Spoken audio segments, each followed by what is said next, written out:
Hello बच्चों, क्या हाल चाल बेटा, कैसे हैं आप सब। आई होप सब बहुत अच्छे होंगे और सबने लास्ट वाला लेक्चर देखा होगा और कुछ हमने क्वेश्चंस भी डिस्कस किए थे। मैंने आपको होमवर्क दिया था तो आपने वो कर भी लिया होगा। तो बेटा हमने लास्ट लेक्चर में क्या किया था। सबसे पहले हम चैप्टर कौन सा कर रहे हैं, हम कर रहे हैं ह्यूमन हेल्थ एंड डिजीजेस, जिसके अंदर हमने अभी तक मीन्स लास्ट लेक्चर तक मीन्स 7th लेक्चर तक हमने पूरा ये चैप्टर इम्यूनिटी तक कर दिया है according to your NCERT book. ठीक है। उसी के साथ में मैंने आपको इम्यूनिटी से रिलेटेड कुछ क्वेश्चंस भी दिए थे, उसे हम पहले डिस्कस कर लेंगे। और आज का जो हमारा टॉपिक रहेगा, next topic, that will be on cancer. ठीक है बेटा। तो आपको एक चीज समझो, वैसे तो ये पूरा ही चैप्टर बहुत इंपॉर्टेंट है, बट इसके अंदर एक तो इम्यूनिटी वाला पार्ट, क्योंकि बच्चे थोड़ा सा कंफ्यूज हो जाते हैं। मैंने पूरी कोशिश की है कि आप लोगों को समझ आए। जिसको ऐसे लगता है कहीं पर भी कंफ्यूजन है तो बेटा प्लीज अपने नोट्स रिवाइज कर लो, फिर से लेक्चर देखो ताकि आपको सब बेस क्लियर हो जाए। ठीक है। और फिर आता है इसके अंदर कैंसर, एड्स, बाद में हम करेंगे ड्रग्स के बारे में। तो ये बेसिकली पूरा ही चैप्टर काफी ज्यादा इंपॉर्टेंट है। ठीक है। तो चलो पहले हम कल जो आपको होमवर्क दिया था वो डिस्कस करें। तो बेटा जो हमने कल क्वेश्चंस दिए थे उसके अंदर आपका फर्स्ट क्वेश्चन था identify the wrong statement with reference to immunity. आपको यहाँ पर 4 स्टेटमेंट दिए हैं और इसमें से रॉन्ग स्टेटमेंट हमें आइडेंटिफाई करनी है। ठीक है। तो चलो फर्स्ट स्टेटमेंट देखते हैं। When ready-made antibodies are directly given, ready-made means आपकी बॉडी ने नहीं बनाई है, आपको बाहर से दी गई है, it is called passive immunity. बिल्कुल ठीक है। अगर आपकी बॉडी जब काम नहीं कर रही है, इट मीन्स आपकी बॉडी क्या है, शांत बैठी है, तो वो पैसिव है। तो उस इम्यूनिटी जो आपको बाहर से देनी पड़ी, तो उस इम्यूनिटी को भी क्या कहा जाएगा, पैसिव। तो ये स्टेटमेंट तो बिल्कुल ठीक है। ठीक है। Next, active immunity is quick and gives full response. तो बेटा आपको समझना है कि जो एक्टिव इम्यूनिटी होती है वो एकदम से क्विक नहीं होती है। ठीक है। आपको मान लो कोई पहली बार पैथोजन मिला तो क्या वो आपको उसी टाइम पे आपको रिस्पॉन्स दे देगा, नहीं। तो एक्टिव इम्यूनिटी जो है इतनी क्विक नहीं होती और उसी टाइम पे बहुत बढ़िया सा रिस्पॉन्स नहीं दे पाती है। ठीक है। Next, fetus receive some antibody from the mother, it is an example of passive immunity। बिल्कुल ठीक है। फिर यहाँ पर fetus को कुछ एंटीबॉडीज जो है मदर से मिली है, और इस टाइप की इम्यूनिटी को हम क्या कहते हैं, जब हमारी बॉडी ने खुद नहीं बनाई है तो उस टाइप की इम्यूनिटी को हम क्या कहते होते बेटा, पैसिव। तो ये ठीक है। अब आप मुझे ये बताएंगे कि जो फीटस है उसको अपनी मदर से कौन सी एंटीबॉडी मिलती है। आप मुझे 2 का नाम बताएंगे। आप बेटा मुझे 2 का नाम बताने वाले हैं कि फीटस को मदर से कौन सी एंटीबॉडी मिलती है और वो एंटीबॉडी कहाँ से मिलती है। फटाफट से मुझे कमेंट चाहिए और फटाफट से आंसर चाहिए। ठीक है। चलो, तो ये स्टेटमेंट ठीक है। Next, when exposed to antigen, maybe it is living or the dead, antibodies are produced in the host body and it is called active immunity। बिल्कुल ठीक है बेटा। जब आपको एंटीजन से एक्सपोज किया जाता है तो हमारी बॉडी एंटीबॉडी बनाती है और उस टाइप की इम्यूनिटी को हम एक्टिव इम्यूनिटी कहते हैं। तो ये स्टेटमेंट भी ठीक है। तो इसके अंदर जो रॉन्ग स्टेटमेंट आ रही है that is the option number 2 कि एक्टिव इम्यूनिटी जो क्विक है and gives the full response. तो ऐसा नहीं होता है। तो इसका करेक्ट आंसर हो जाएगा option number 2। I hope it's clear. चलो नेक्स्ट है, the yellow fluid colostrum secreted by the mammary gland of the mother during the initial days of lactation has abundant antibody that is IgA। और अगर आपको याद हो, IgA antibody जो है इसको हम सिक्रीटरी एंटीबॉडी भी कहते हैं because it is secreted in the mother milk. This type of immunity इस टाइप की इम्यूनिटी को हम क्या कहते हैं बेटा, जो हमारी बॉडी ने नहीं बनाई, हमें बाहर से मिली है। So it is called the passive immunity. क्या कहेंगे, passive immunity means option number 1 is the correct answer. Next, यहाँ पर हमें 2 स्टेटमेंट दी और हमें बतानी है which statement is right, which statement is wrong, और बोथ आर रॉन्ग और both are correct. So first is autoimmune disorder is a condition where body defense mechanism recognize its own cell as foreign body। बिल्कुल ठीक है बेटा। autoimmune disorder क्या होता है, autoimmunity क्या होती है, कि हमारी बॉडी खुद के सेल्स को प्रोटेक्ट करके रखती है। It is a memory based immunity, ठीक है। वो फॉरेन पार्टिकल्स को पहचान लेती है, बस उन्हीं को अपना दुश्मन मानती है, खुद की बॉडी को दुश्मन नहीं मानती। जिससे this is our autoimmunity, ठीक है। But due to some genetic, यूं कह लो कि कुछ डीएनए में चेंज हो गया या कोई भी रीजन हुआ, हमारी बॉडी में जो है कुछ सेल्स को, बॉडी को लगता है कि ये हमारे नहीं है, ठीक है। बॉडी को लगता है ये हमारे नहीं है और हमारी बॉडी खुद के सेल्स के अगेंस्ट ही काम करने लग जाती है। तो उस टाइप हम क्या कहते हैं, it is a auto immune disorder. तो पहली स्टेटमेंट हमारी ठीक है, ठीक है। वे बॉडी डिफेंस रिकॉग्निशन, ठीक है। नेक्स्ट स्टेटमेंट है बेटा, rheumatoid arthritis is a condition where body does not attack self cells. बिल्कुल गलत। हमने आपको ऑटो इम्यून डिसऑर्डर्स में काफी सारे डिसऑर्डर लिखवाए थे और उसके अंदर सबसे पहला हमने यही लिखा था, that is rheumatoid arthritis is a auto immune disease. Rheumatoid arthritis जो है वो ऑटो इम्यून डिजीज है। अगर आपको याद हो, साइनोवियल मेम्ब्रेन वहां पे डिस्ट्रॉय होना शुरू हो जाती थी, ठीक है। तो इसमें आपकी स्टेटमेंट 1 करेक्ट है एंड स्टेटमेंट 2 इज इनकरेक्ट। तो आपका आंसर होगा बेटा ऑप्शन नंबर 3, नहीं सॉरी, आपका आंसर होगा बेटा statement 1 is correct but statement 2 is incorrect, means option number 4 will be your answer. Next, malt constitutes about -% of the lymphoid tissue in the human body। lymphoid tissue तो मैंने आपको कल last lecture में ही करवाए हैं, तो इसका आंसर क्या होगा बेटा 50%। malt means mucosa associated lymphoid tissue, ठीक है। तो आंसर हो जाएगा आपका ऑप्शन नंबर 4। नेक्स्ट है बेटा, एस्थमा में बी एट्रीब्यूटेड टू। अगर आपको याद हो, asthma is an allergic disease. Asthma क्या होता है, एक एलर्जिक डिसऑर्डर है। और एलर्जी में क्या होता था आपको याद है ना, जब पहली बार एंटीजन आया था तो हमारे मास्ट सेल जो है वो सेंसिटाइज हो जाते हैं। मींस जैसे ही एंटीजन आता है, जो वहां पर बी सेल्स हैं दे सीक्रेट आईजीई एंटीबॉडी। वो आईजीई एंटीबॉडी जो है मास्ट सेल्स के सरफेस पे जाकर अटैच कर जाती है। जब वो अटैच कर जाती है तो हम क्या कहते हैं, सेंसिटाइज्ड हो गए हैं, मास्ट सेल्स जो हैं वो सेंसिटाइज हो गए हैं। अब उन सेंसिटाइज मास्ट सेल्स को अगर दोबारा से वही एंटीजन मिलेगा तो वो मास्ट सेल्स जो हैं, यूं कह लो कि they will burst and they will release huge amount of histamine, and histamine is a vasodilator which causes the allergic जो सिम्टम्स हैं वो आपको आने लग जाएंगे, लाइक इन्फ्लेमेशन, स्वेलिंग और ये सब, ठीक है। तो एस्थमा में भी एट्रीब्यूटेड, फर्स्ट ऑप्शन है बेटा allergic reaction of the mast cells in the lung, बिल्कुल ठीक है,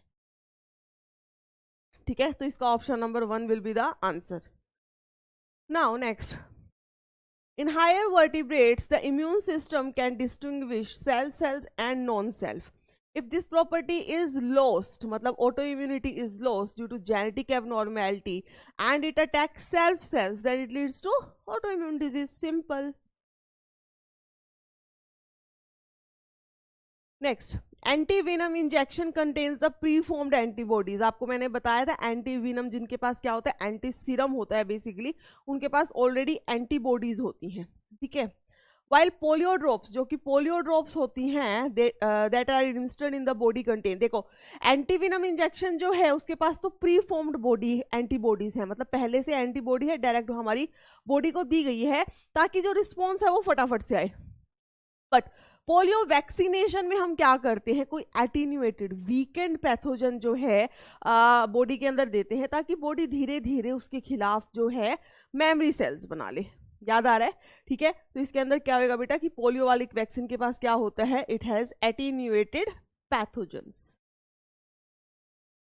नेक्स्ट बेटा, असर्शन रीजन क्वेश्चन है। देखो असर्शन रीजन में क्या होता है, जो आपका फर्स्ट ऑप्शन होता है, मान लो कि ये असर्शन है, असर्शन का मतलब होता है कि आपको एक चीज बताई गई है या आपको एक क्वेश्चन दिया गया है, फिर उसके बाद एक दूसरी स्टेटमेंट होती है, दैट इज द रीजन। वो आपको बताना है कि पहली स्टेटमेंट जो है उसका रीजन, आपको एक स्टेटमेंट दी गई, क्या उसका रीजन दूसरी स्टेटमेंट उसको एग्जाम्प्लीफाई करती है, क्या उसको वो ठीक से बता रही है, ठीक है। दोनों में कोई रिलेशन है या नहीं है। जैसे कि देखो यहाँ पर second infection of the same pathogen is quickly eliminated, ठीक है, बिल्कुल ठीक है। जब सेकेंड इन्फेक्शन होता है किसी पैथोजन का, वो क्विकली एलिमिनेट होता है। क्यों? क्योंकि हमारी बॉडी के ये स्टेटमेंट ठीक हुई, ये स्टेटमेंट ठीक है बेटा, इतना हमें पता है कि सेकेंड इन्फेक्शन क्विकली एलिमिनेट होता है, ठीक है जी। अब क्यों होता है, खुद सोचो बेटा क्यों होता था।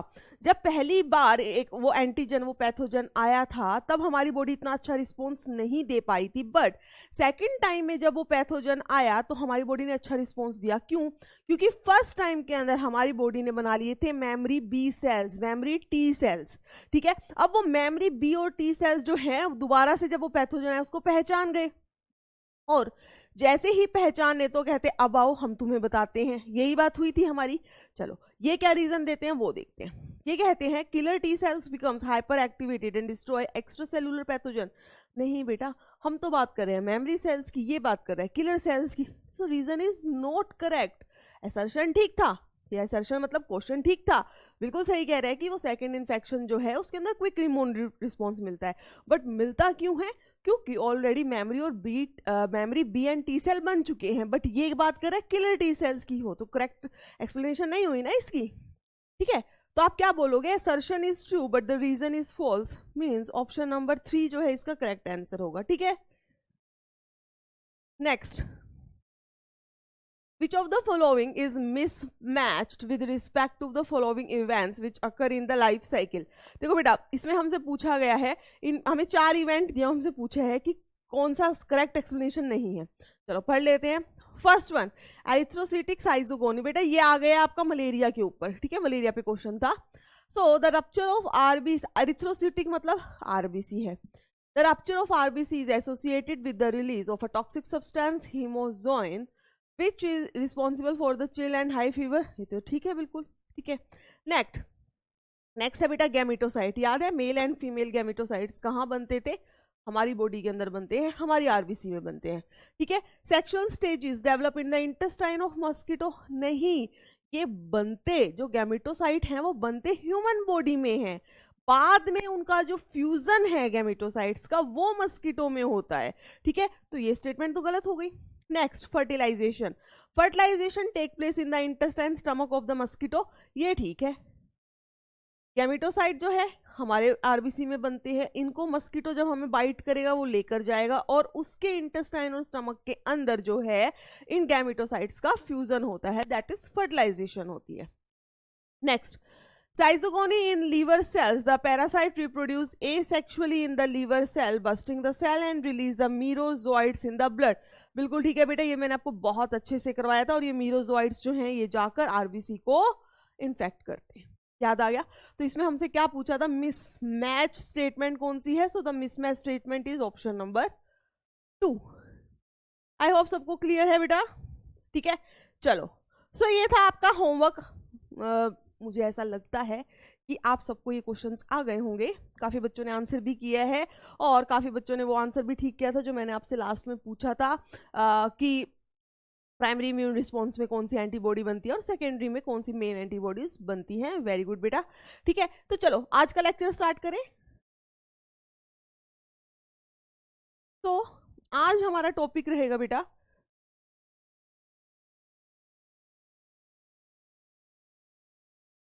कैंसर। ठीक है, आज का हमारा टॉपिक है कैंसर, मोस्ट ड्रेडेड डिजीज। ठीक है, मोस्ट ड्रेडेड, ड्रेडेड मतलब क्या होता है? भयानक, खतरनाक, जिससे डेथ होने के चांसेस बहुत ज्यादा हैं। ठीक है, एक स्टेज तक कैंसर को आप ठीक कर सकते हैं अगर बहुत जल्दी पता लग जाता है तो। देखो कैंसर की ना कुछ स्टेजेस होती है, like stage 1, stage 2, stage 3, stage 4। ठीक है, अब ये स्टेजेस कैसे डिफाइन होती है कि वो कैंसर आपकी बॉडी में कहाँ तक है, जो सेल्स हैं उनके अंदर क्या चेंजेस हुए हैं, इतना आपको डिटेल में नहीं जाना है। That you will study in the higher classes और you can say in the medical college. But अभी आपको बस ये समझना है कि कैंसर जो है एक बहुत ही ज़्यादा ड्रेडेड डिजीज है। मिलियंस ऑफ इंडियन जो है इससे इन्फेक्ट होते हैं इन अ ईयर, और उनमें से maximum large number of people की जो है वो डेथ भी हो जाती है। क्योंकि कैंसर के साथ दिक्कत ये है कि अर्ली स्टेज में हमें पता नहीं लगता, और जब पता लगता है तब वो स्टेज काफ़ी ज़्यादा हो चुकी होती है। ठीक है, इसलिए थोड़ा ठीक करने में इसको दिक्कत आ रही है। ठीक है, क्लियर है बेटा? तो पहली लाइन यही है हमारी कि कैंसर जो है it is the most dreaded disease.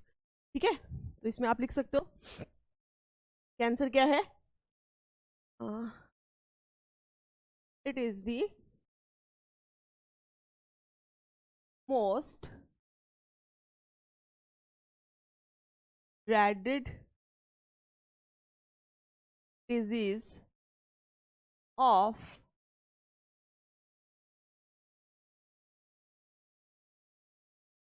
human beings. It is the most dreaded disease of the human beings.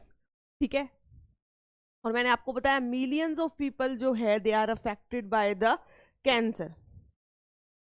तो इसमें लिखो मोर देन अ मिलियन. अब इंडिया की बात करें, more than a million of Indians are affected and a large number of people dies. ठीक है, more than a million people जो हैं बेटा इंडिया के अंदर they are affected by the cancer, और उसमें से लार्ज नंबर ऑफ पॉपुलेशन जो है वो क्या होती है, उसमें से उसकी उनकी डेथ हो जाती है. ठीक है, अब अगर हम कैंसर की एक डेफिनेशन की बात करें, अगर मैं कैंसर की डेफिनेशन की बात करूं तो हम क्या कह सकते हैं. कैंसर, देखो बेटा कैंसर क्या है. कैंसर एक ऐसी बीमारी है जहां पर जो हमारी बॉडी के सेल्स हैं वो पागल हो जाते हैं. सिंपल सी बात है, इस वे में पागल हो जाते हैं भाई, उनको नहीं पता कि हमारी बॉडी को जरूरत नहीं है ज्यादा सेल्स की, बट वो डिवाइड करते हैं अनकंट्रोल्ड अनऑर्गेनाइज्ड मैनर के अंदर डिवाइड करना शुरू कर देते हैं. ठीक है, मान लो यहाँ पर कैंसर है, ऐसे डिवाइड करना शुरू करेंगे, ऐसे हीप ऑफ सेल बन जाएगा, बहुत सारे जो हैं सेल बन जाते हैं. They form the large mass of the cell.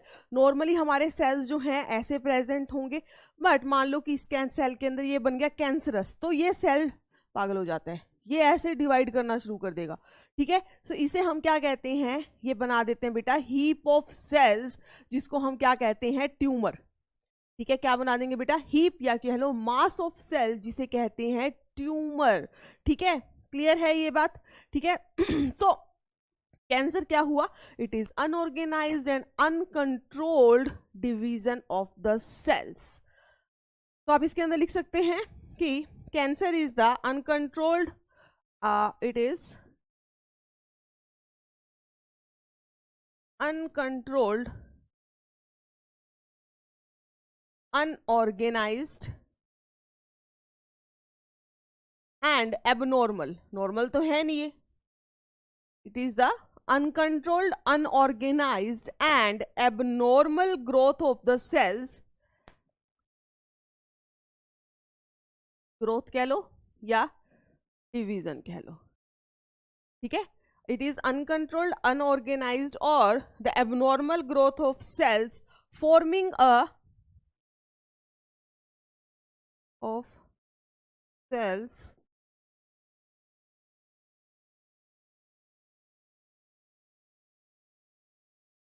ठीक है, so it is the uncontrolled unorganised और द एबनॉर्मल ग्रोथ या division of the cells forming a mass, or you can say a group of, or group of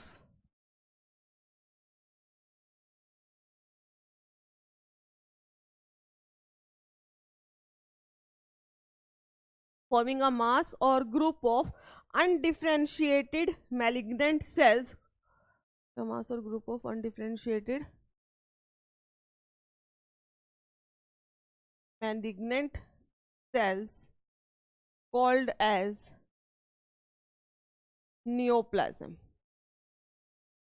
ठीक है बेटा, तो यहाँ पे कुछ टर्म्स मैंने यूज किए हैं, नियोप्लाज्म, अनडिफरेंशिएटेड. देखो हमारी बॉडी के अंदर सेल्स जो है वो डिफरेंशिएटेड होते हैं, मतलब हर एक सेल को पता है कि उसका काम क्या है. ठीक है, लीवर सेल्स को पता है कि भाई वो लीवर के पार्ट हैं तो उनको क्या काम करना है. किडनी के सेल्स को पता है, दे आर डिफरेंशिएटेड, उन्होंने अपना एक काम जो है उनको दे दिया गया है. बट जो कैंसर सेल्स हैं ये तो ऐसे ही डिवाइड करते जा रहे हैं, इनको कुछ नहीं पता, ये बस डिवाइड कर रहे हैं लगातार, अनकंट्रोल्ड अनऑर्गेनाइज्ड एबनॉर्मल डिवीजन है और इन्हें नहीं पता इनका क्या काम है. तो जब सेल्स को नहीं पता कि उनका क्या काम है तो हम उनको क्या बोलते हैं, अनडिफरेंशिएटेड. क्या बोलेंगे बेटा, अनडिफरेंशिएटेड। तो ये कुछ टर्म्स हैं जो आपको याद रखनी है। कैंसर को आप और क्या बोलते हो, वो जो सेल का एक गुच्छा, एक मास बन गया है, नियोप्लाज्म। क्या बोलोगे, नियोप्लाज्म। तो हमने क्या लिखा, it is uncontrolled, unorganized and abnormal growth, or you can say the division of cells forming a mass or group of undifferentiated malignant cells called as neoplasm, जिसे हम क्या कहते हैं बेटा, नियोप्लाज्म कहते हैं, या इसको ट्यूमर भी कह सकते हैं, कोई वो बात नहीं है। अब आपको पता है ना, जो डॉक्टर्स कैंसर का ट्रीटमेंट करते हैं उनको आप क्या बोलते हो, ओंकोलॉजिस्ट, ठीक है। और ये जो स्टडी, जो साइंटिफिक स्टडी होती है कैंसर की, जो चलती रहती है, that is called as the oncology, ठीक है। उसको हम क्या कहते हैं बेटा, ओंकोलॉजी। तो क्या लिख सकते हैं आप, the scientific study of cancer,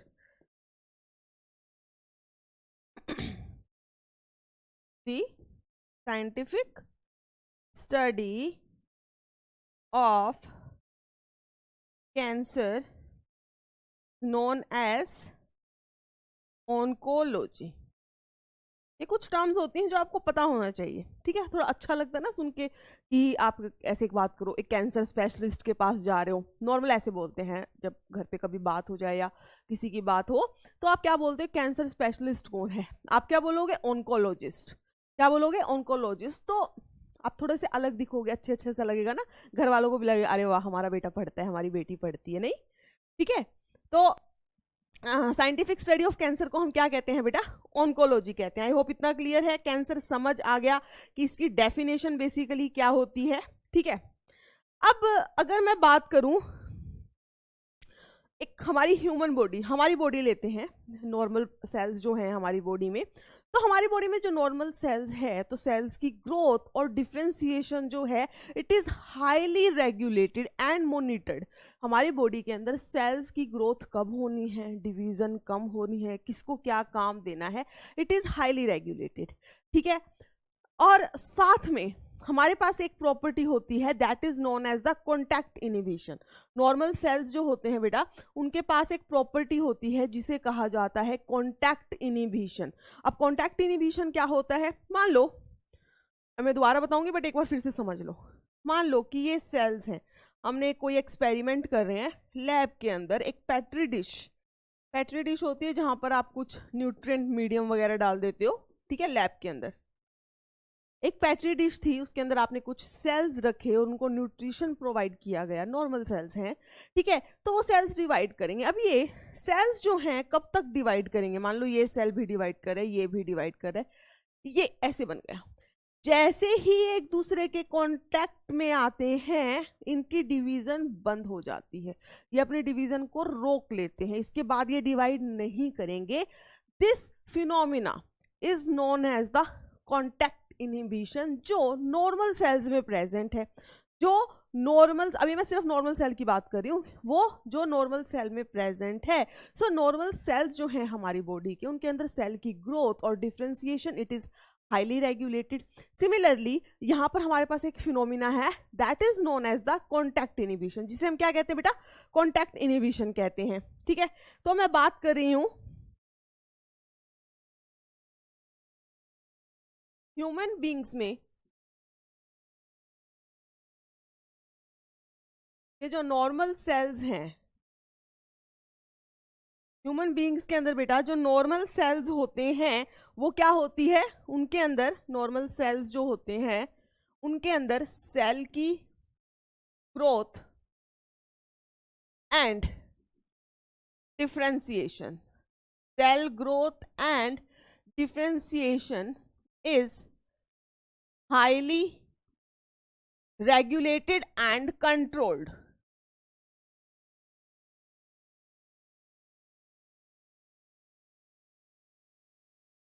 ठीक है। तो नॉर्मल सेल्स के अंदर, ह्यूमन बॉडी के अंदर नॉर्मल जब सेल होता है, नॉर्मल सेल, तो उसके अंदर उसकी ग्रोथ और डिफरेंशिएशन जो होती है इट इज हाईली रेगुलेटेड, ठीक है। उसके अलावा जो आपके नॉर्मल सेल्स होते हैं, दे शो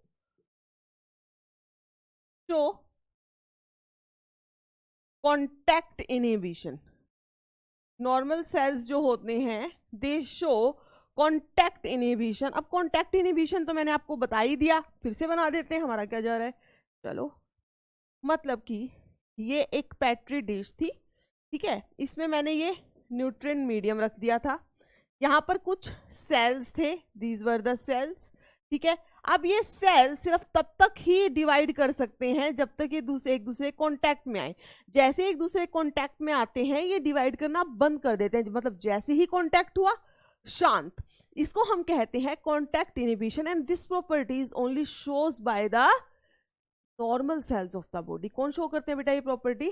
नॉर्मल सेल्स शो करते हैं। So they show contact inhibition means contact with the other cells. तो क्या लिख सकते हैं आप? Means contact with the other cells inhibit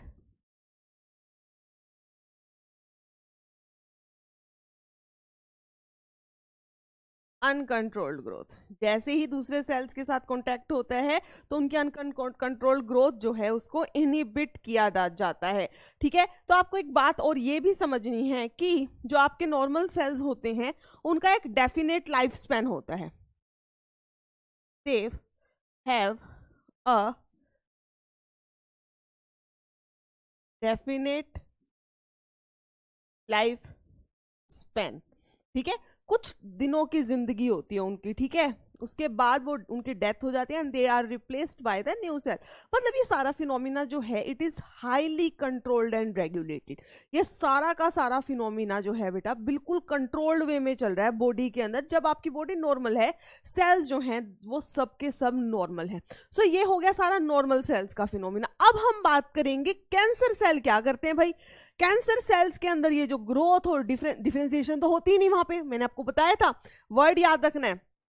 cancer cell जो है वो अनडिफरेंशिएटेड है, उनका कोई डिफरेंशिएशन नहीं होता, उनका कोई पर्टिकुलर पर्पस नहीं है कि ये इस पर्पस के लिए आए हैं, ठीक है। तो कैंसर सेल्स तो अनडिफरेंशिएटेड होगी, तो वहां पे जो सेल ग्रोथ है इट इज अनकंट्रोल्ड, अनऑर्गेनाइज्ड, वो डिवाइड किए जा रहे हैं, वो हमारे कंट्रोल में ही नहीं है, वो डिवाइड किए जा रहे हैं, वो हमारी बॉडी के कंट्रोल में नहीं है, ठीक है। तो आप इसके अंदर क्या लिख सकते हो बेटा कि नेक्स्ट स्लाइड करो। तो कैंसर सेल्स होते हैं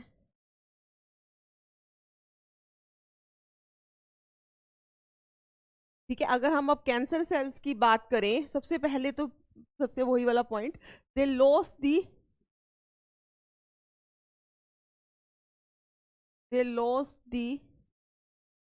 प्रॉपर्टी ऑफ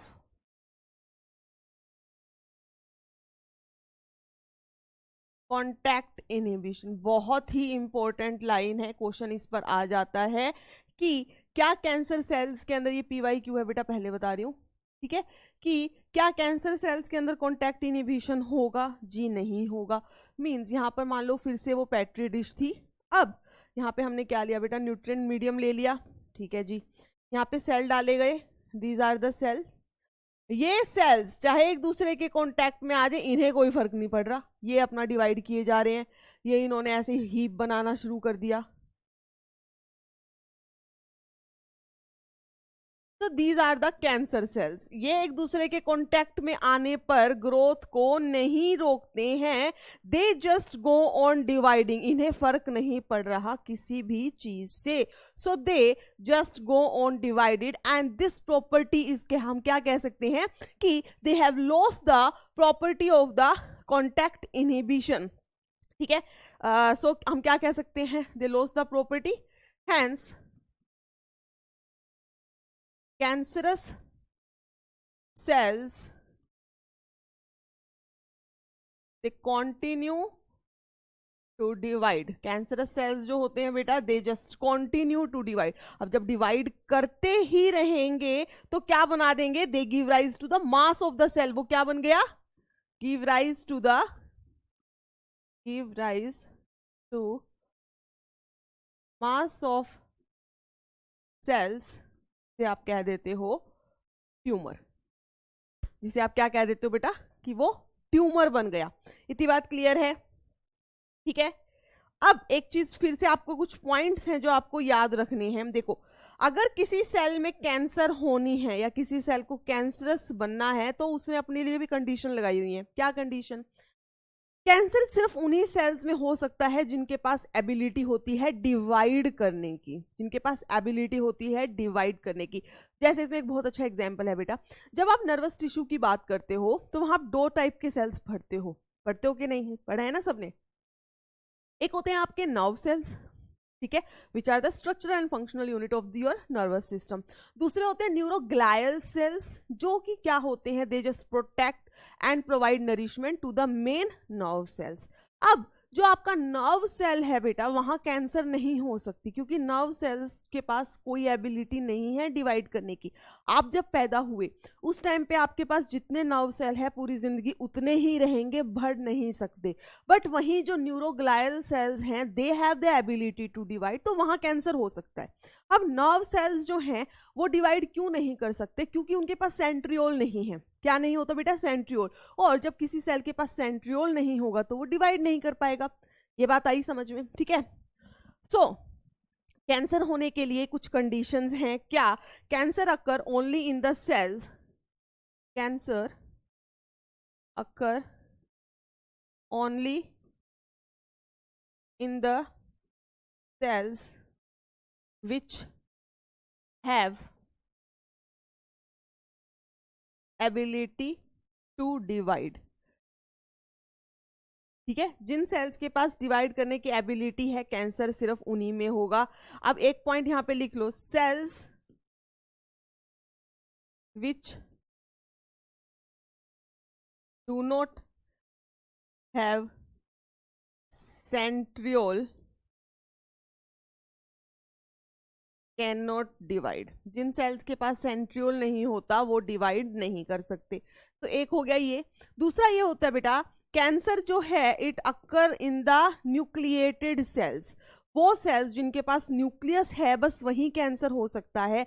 हमारी बॉडी में जिन सेल्स के पास न्यूक्लियस नहीं है वहां कैंसर नहीं होगा। क्या मैम हमारी बॉडी में ऐसे सेल्स हैं जहां पर न्यूक्लियस नहीं है? बताओ बताओ बताओ, हैं क्या नहीं है? ऐसे सेल्स हैं हमारी बॉडी में जिनके पास न्यूक्लियस नहीं है? बिल्कुल है बेटा। कौन से? पहला मैच्योर आरबीसी। क्या इमेच्योर की बात नहीं कर रही, I am saying mature RBC. Mature RBC के पास न्यूक्लियस नहीं होता, दे आर इन्यूक्लिएटेड, वहां पर कैंसर नहीं हो सकता। तो जो आप ये ब्लड कैंसर की टर्म यूज करते हो वो आरबीसी के लिए नहीं करते हो, ये हम याद रखेंगे। फिर दूसरा, प्लेटलेट्स के पास भी न्यूक्लियस नहीं होता तो वहां पर भी कैंसर नहीं हो सकता। ठीक है, याद रख रहेगा ये बात। ठीक है, तो आप लिख दो इसके अंदर भी बेटा, cancer cannot occur in enucleated cells. Enucleated means जिनके पास न्यूक्लियस नहीं है। तो इसमें आप एग्जाम्पल लिख सकते हो, एग्जाम्पल आरबीसीज एंड प्लेटलेट्स। इन दोनों के पास ही जो है न्यूक्लियस नहीं होता।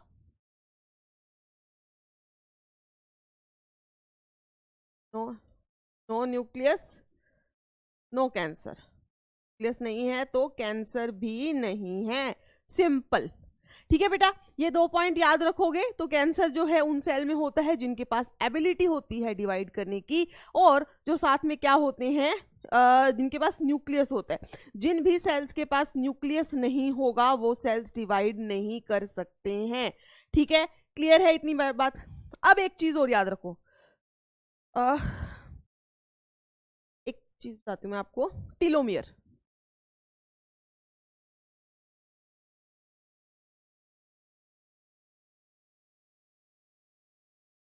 टीलोमियर, टीलोमियर क्या है भाई? देखो, मान लो बेटा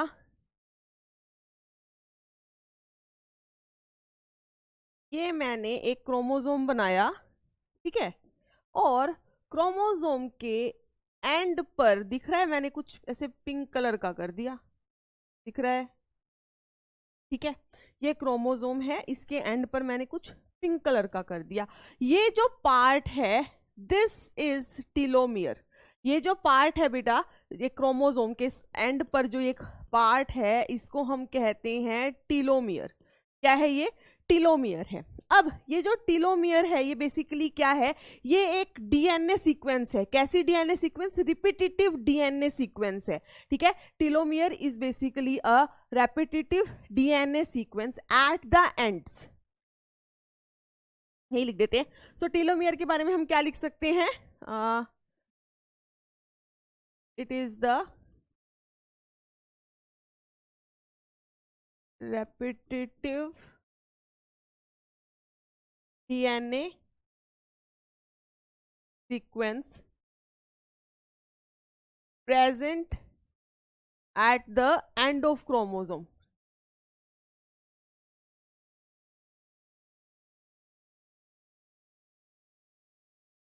present at the end of the chromosome. और ये जो सीक्वेंस है, जैसे जैसे सेल डिवाइड करता है, ये जो टीलोमियर का पार्ट है ये बेटा छोटा होता जाता है। जैसे जैसे सेल डिवाइड करेगा, हर डिवीजन के साथ ये पार्ट, जो लेंथ है ना इस पार्ट की अभी इतनी है, उसके बाद और भी छोटा हो जाएगा, और भी छोटा हो जाएगा। एक टाइम ऐसा आएगा जब ये बिल्कुल गायब ही हो जाएगा। और जब ये गायब हो जाएगा तो इस बात को समझ लेना है कि तब वो सेल डिवाइड नहीं करेगा, ठीक है, कि तब वो सेल डिवाइड नहीं कर सकता। तो इस टीलोमियर का होना बड़ा जरूरी होता है अगर एक सेल को डिवाइड करना है। तो आप इसमें लिख सकते हो, हमने क्या लिखा बेटा? टीलोमियर क्या है? It is the repetitive DNA sequence present at the end of the chromosome, ठीक है। Each time a cell divides telomere become slightly shorter, ठीक है। क्या बोल सकते हो? each time a cell divides, telomere becomes shorter in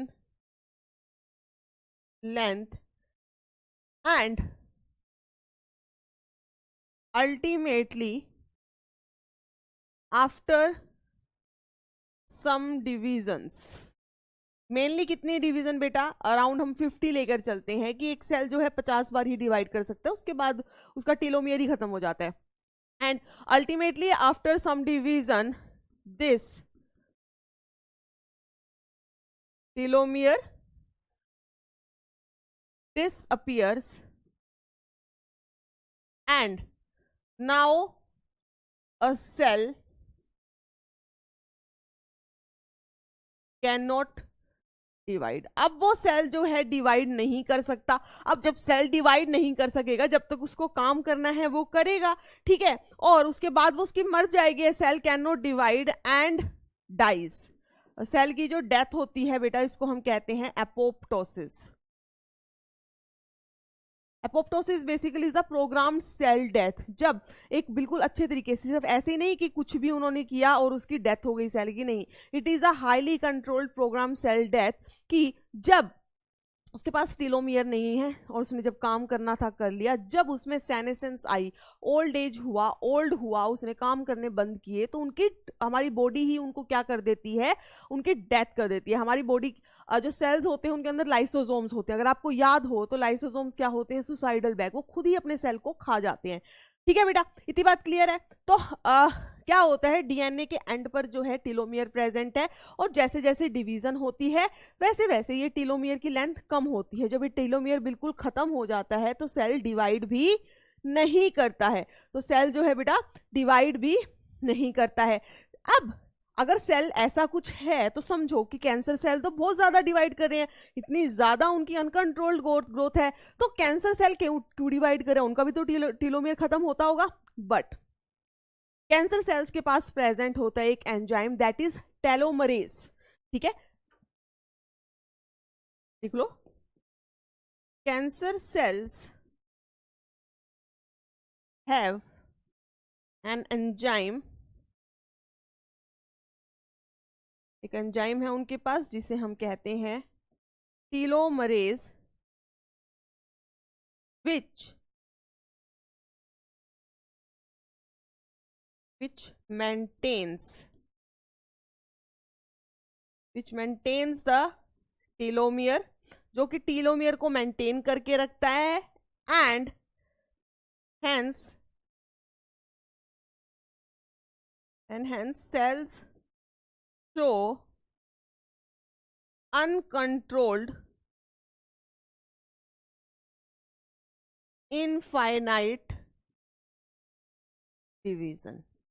ठीक है, तो आपको ये पॉइंट बहुत अच्छे से याद रखना है कि जो आपके ये है इंपॉर्टेंट, कैंसरस सेल्स जो होते हैं बेटा उनके पास क्या प्रेजेंट होता है, उनके पास प्रेजेंट होता है एक एंजाइम दैट इज टीलोमरेज। अब ये टीलोमरेज क्या करता है, ये टीलोमियर की जो लेंथ है इसको हमेशा मेंटेन करके रखेगा, और जब तक मैंने आपको बताया जब तक टीलोमियर है तब तक सेल डिवाइड करेगा, और ये तो मेंटेन कर रहे हैं। तो आप क्या कह सकते हो कि कैंसर सेल्स जो हैं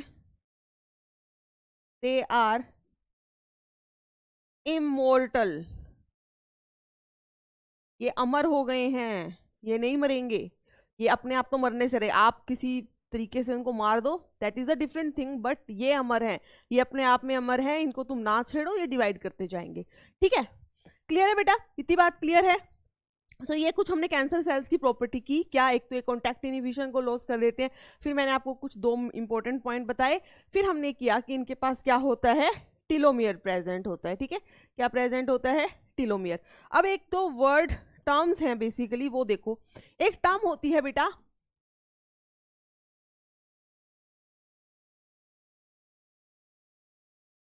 एक टर्म होती है एनाप्लेजिया, एक होता है हाइपरप्लेजिया, एक होता है हाइपर क्रोमैटिक न्यूक्लियाई। देखो वैसे तो आप लोगों ने कभी ध्यान नहीं दिया होगा, बट अगर कभी किसी को किसी कैंसर पेशेंट की रिपोर्ट देखने को मिले तब आप वहां पे ये तीन टर्म्स जरूर देखना, और आपको पक्का मिलेंगी, एनाप्लेजिया, हाइपरप्लेजिया एंड हाइपरक्रोमैटिक न्यूक्लियाई। जब एक तो ये मैं आपको बताऊंगी, वैसे तो जब किसी को कैंसर होता है, ठीक है, नॉर्मली हम क्या करते हैं उसकी बायोप्सी करवाते हैं। मान लो किसी जगह पे कैंसर था, उसकी हमने बायोप्सी की, उसका छोटा सा पीस कट किया और फिर उसके बाद स्टेनिंग वगैरह की, उसको माइक्रोस्कोप में देखा। ठीक है, जब हमने उसे देखा तो वहां उसकी जो रिपोर्ट आएगी ना, वो उस रिपोर्ट के अंदर आप तीन चीज मेंशन करोगे, तीन चीज आप ऑब्जर्व करोगे, ये तीनों टर्म एनाप्लेजिया, हाइपरप्लेजिया एंड हाइपरक्रोमैटिक न्यूक्लियाई। अगर उस इंसान को कैंसर है तो वहां पर दिखाई देंगे एनाप्लास्टिक सेल, रिपोर्ट में लिखा होगा report is showing the anaplastic cells. Anaplastic cells का मतलब क्या होता है बेटा, जो सेल्स की एक पर्टिकुलर शेप होती है वो लॉस्ट हो चुकी है। ये जो सेल डिवाइड कर रहे हैं ना, इनके पास कोई शेप वेप नहीं होती, अनडिफरेंशिएटेड वैसे ही है ये, तो इनके पास इनकी जो शेप है वो बिगड़ चुकी है, दैट इज एनाप्लेजिया। ठीक है, तो आप एनाप्लेजिया के अंदर क्या लिख सकते हो, abnormal structure of the cancer cell.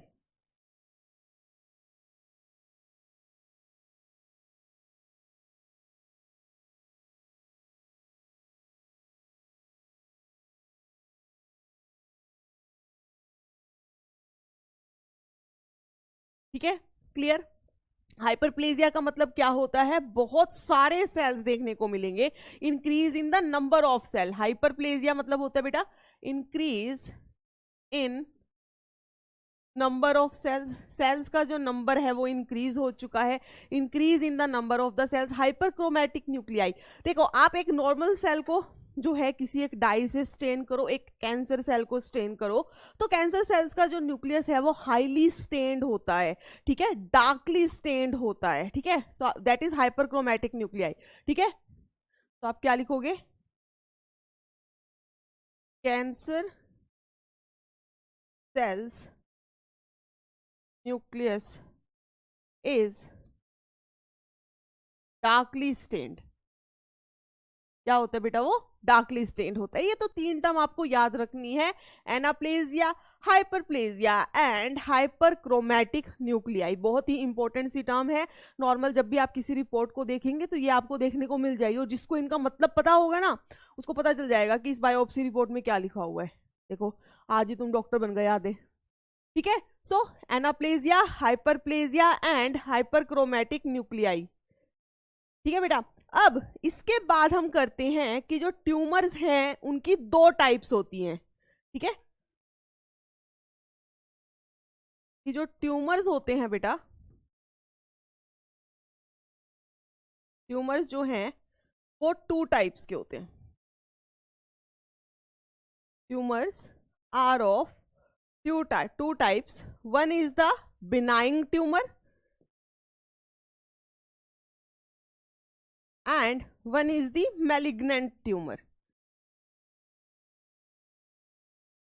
ठीक है, एक होता है बेटा बिनाइन ट्यूमर, एक होता है मैलिग्नेंट ट्यूमर. अब समझना है, देखो कई बार क्या होता है कि मान लो कि जो अनडिफरेंशिएटेड अनकंट्रोल्ड जो ग्रोथ हो रही है सेल्स की, वो ग्रोथ एक जगह फिक्स है. मान लो यहाँ पर सेल्स की ग्रोथ होनी शुरू हुई, बस वो यही है, वो एक ही अपने सिचुएशन पे, एक ही प्लेस पर, एक ही लोकेशन पर फिक्स है. भाई ये ग्रोथ यहाँ हुई, यहीं टिके हुए, कहीं इधर उधर मूव नहीं कर रहे, इनको कोई मतलब नहीं है, तो वो हो जाएगा बिनाइन. ठीक है, means localised to a place, एक प्लेस पर लोकलाइज है, आगे पीछे नहीं जा रहे हैं.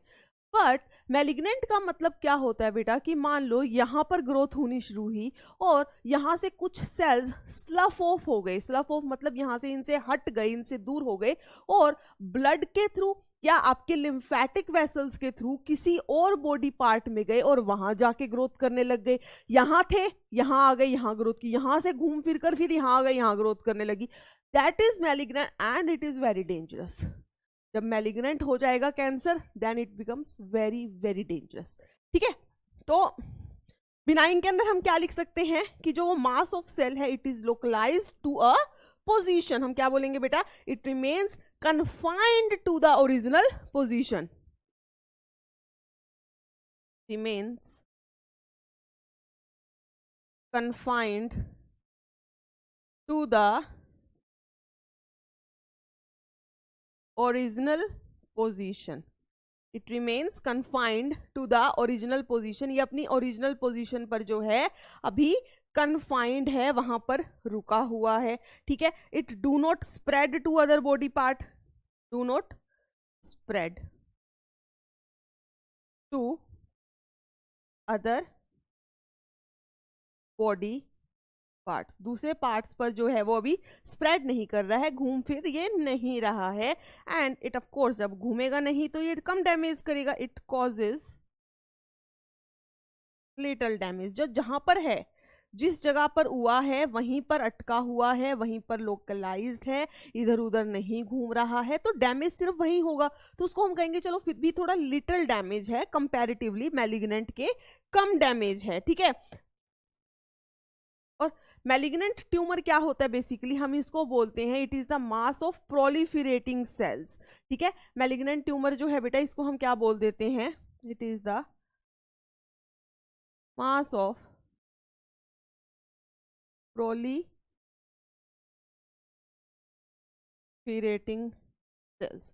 Mass of proliferating cells called as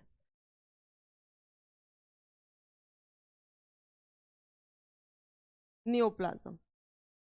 ठीक है, it is the mass of proliferating cells, जिसको हम क्या कह सकते हैं, नियोप्लाज्म कह सकते हैं, या यूं कह लो ट्यूमर सेल्स कह सकते हैं. नियोप्लाज्म और ट्यूमर सेल भी लिख लो बेटा, नियोप्लाज्म और देखो बिनाइन सेल तो वहीं के वहीं रुके हुए हैं, तो इनके बारे में आपको इतना ही पता होना चाहिए. रही बात मैलिग्नेंट की, तो इसके बारे में कुछ और पॉइंट्स हैं जो आपको पता होना चाहिए, हम लिख लेते हैं यहाँ पर.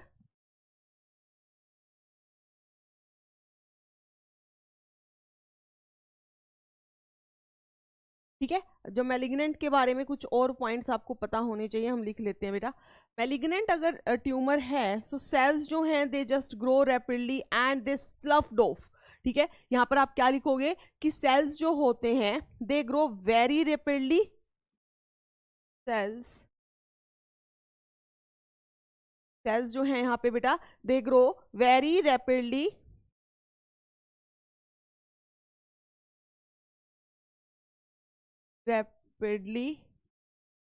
invading and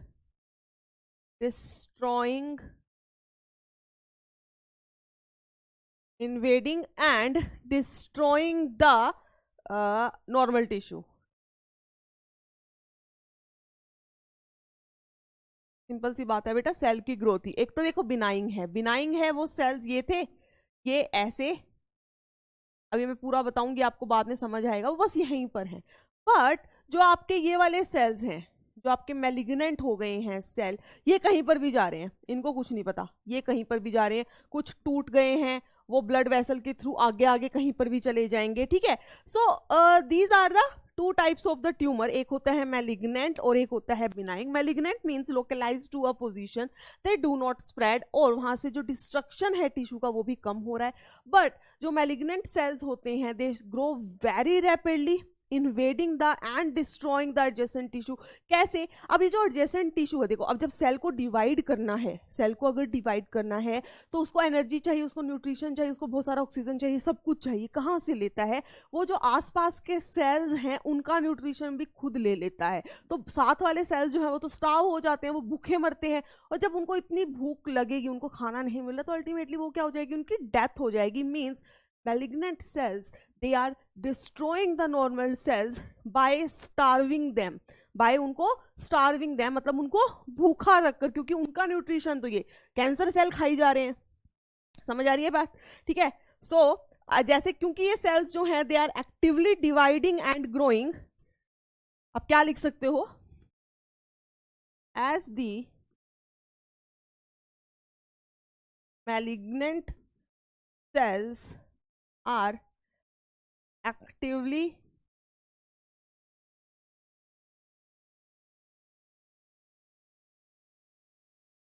dividing and growing, they starve the normal cells of nutrition and oxygen. Ultimately जो नॉर्मल सेल्स जो होते हैं दे डाइज। अल्टीमेटली नॉर्मल सेल्स क्या होते हैं बेटा? मर जाएंगे, क्योंकि उनको ना ही न्यूट्रिशन मिल रहा है ना ही ऑक्सीजन मिल रहा।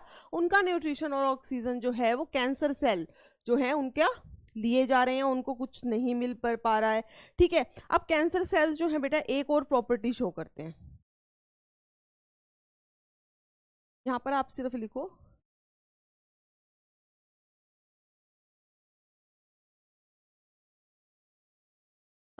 they starve the normal cells of vital nutrients, ultimately normal cells जो हैं दे डाइज। इसके अलावा जो आपके कैंसर सेल्स होते हैं दे show the property of angiogenesis, they show the property of the angiogenesis. अब इसका मतलब क्या होता है? देखो कैंसर सेल तो जो हैं वो लगातार डिवाइड कर ही रहे हैं, लगातार डिवाइड कर रहे हैं।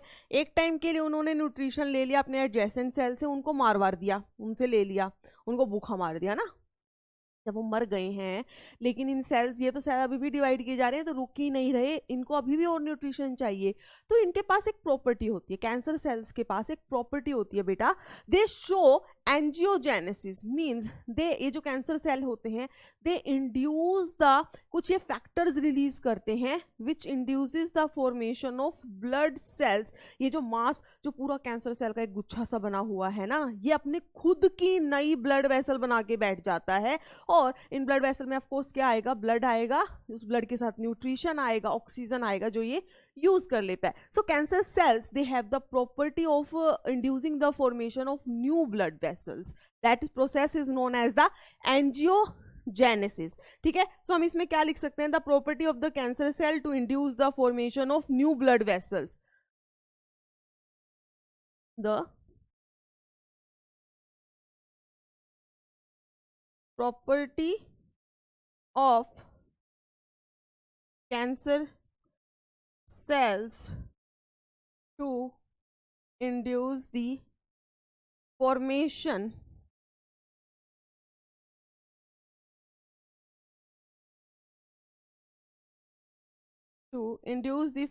of new blood vessels. So the property of the cancer cells to induce the formation of new blood vessels for the proper supply of, ताकि उनको क्या हो सके? प्रॉपर न्यूट्रिशन मिल सके एंड ऑक्सीजन मिल सके, for the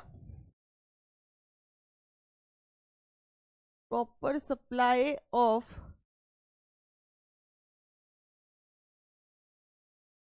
nutrition and oxygen. ठीक है बेटा, समझ आई है। सो एंजियोजेनेसिस क्या है? It is the property of the cancer cell to induce the formation of new blood vessels for the proper supply of the nutrition and the oxygen. I hope इतनी बात clear है। चलो, ये हमें क्लियर हो गई है। अब एक और property which is shown by cancer cells, that is the metastasis. Property which is shown by the cancer cell, new property, and it is metastasis. Metastasis मतलब बेटा क्या होता है? मैंने आपको बताया कि मैलिग्नेंट सेल्स जो हैं दे बहुत ज़्यादा डिवाइड करते हैं, they just invade the tissues. कैसे इन्वेड करते हैं? Because they have the property of the metastasis. वो इतने ज़्यादा डिवाइड कर रहे हैं कि उनमें से कुछ सेल्स जो हैं दे गेट स्लफ्ड ऑफ। ये वर्ड याद रखना है, स्लफ्ड ऑफ, आपकी बुक में लिखा हुआ है। ठीक है, स्लफ्ड ऑफ उनसे हट गए हैं और with the help of the blood vessels and the lymphatic vessels वो डिस्टेंट साइट, दो बॉडी में यहाँ पे कैंसर था, यहाँ से ब्लड वेसल या लिम्फेटिक वेसल के थ्रू वो कैंसरस सेल गए किसी और साइड में, मान लो पैर पे चले गए। ठीक है, वहां जाकर वो रुके और वहां जाकर उन्होंने फिर से क्या करना शुरू कर दिया? डिवाइड। मीन्स यहाँ पर तो कैंसर था, ये अब लेग में भी हो गया। ठीक है, दिस प्रॉपर्टी ऑफ इन्वेडिंग, ठीक है, इसको हम क्या कहते हैं? हम मेटास्टेसिस कहते हैं। क्या कहेंगे बेटा? मेटास्टेसिस। तो इसमें आप इसकी डेफिनेशन लिख लीजिए। मेटास्टेसिस क्या होता है?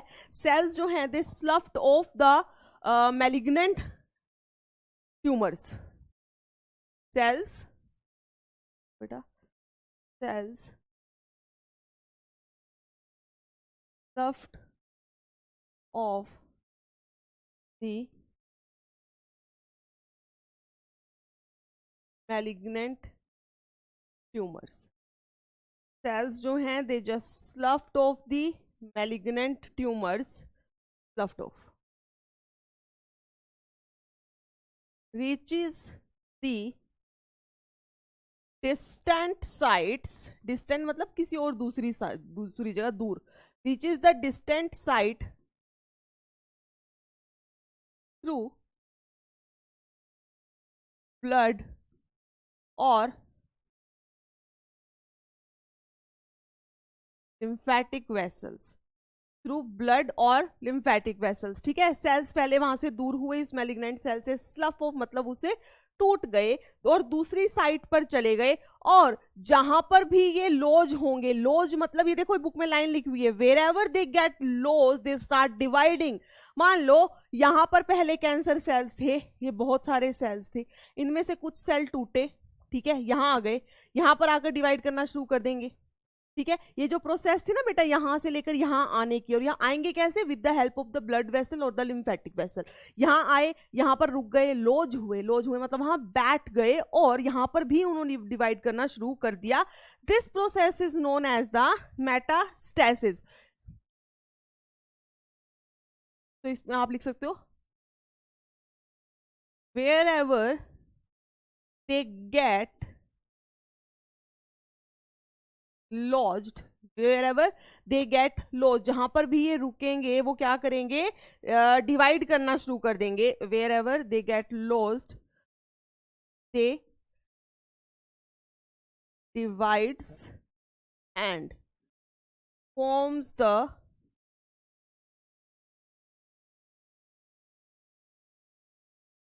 न्यू ट्यूमर, और वहां पर भी क्या बना देंगे? एक नया ट्यूमर बनाएंगे। इस प्रॉपर्टी को हम क्या कहते हैं? इन्वेजिवनेस।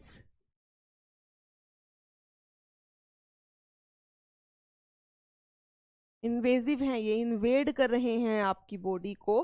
ठीक है, और जो ये प्रॉपर्टी है ना मेटास्टेसिस, जो ये प्रॉपर्टी है, it is the most feared property of the malignant tumour. जो कैंसर की सबसे खतरनाक प्रॉपर्टी है वो मेटास्टेसिस है। भाई एक जगह पर जब है कैंसर सेल्स तो उसका ट्रीटमेंट करना इजी है बेटा, जब पूरी बॉडी में फैल गई तो कहाँ कहाँ ट्रीट करोगे? तो it is the most feared property of the cancer sales. लिख सकते हो, it is the most feared